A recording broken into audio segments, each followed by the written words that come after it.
Well, it is certainly leaving a bad taste in their mouths, but no food in their stomachs. We're talking dozens of people. They're wondering what happened to a seafood festival in Phoenix today, and did they get scammed? ABC 15's Mike Pelton with the bizarre story of a much anticipated festival that never happened.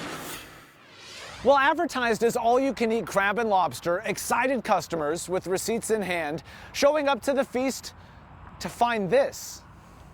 We're both big crab and lobster lovers, so like, okay. So Lisa Hoppy and Garrett McCrae paid the $120 for 2 tickets to this, the Crab and Lobster Feast. Sunday noon to 10, sides, drinks, and more.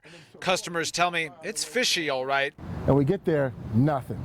Empty, zero, people, a couple cars in the parking lot, and I'm like, uh-oh, I think this is not going to be good. Lisa and Garrett are not the only ones who believe they got scammed, feeling they took the bait, hook, line, and you know. We went all the way to the back and then came back around. She goes, I think we got scammed. The Crab and Lobster Feast supposedly taking place near 32nd Street and Broadway. On Sunday, hungry customers, some coming from out of town, showing up to find a warehouse as empty as their stomachs, and a sign posted by someone warning of the apparent hoax. Whoever put all this together is pretty darn smart, and they have quite a bit of money right now.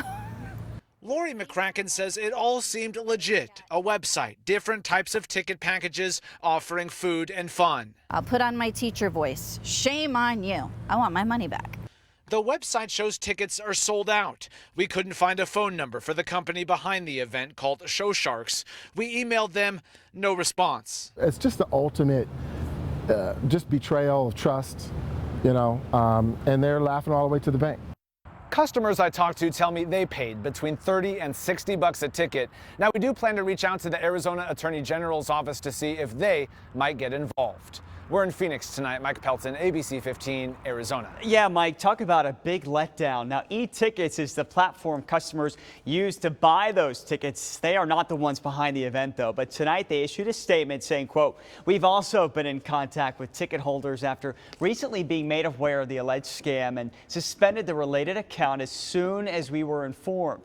We recommend that any affected purchasers contact PayPal or their bank to request that refund."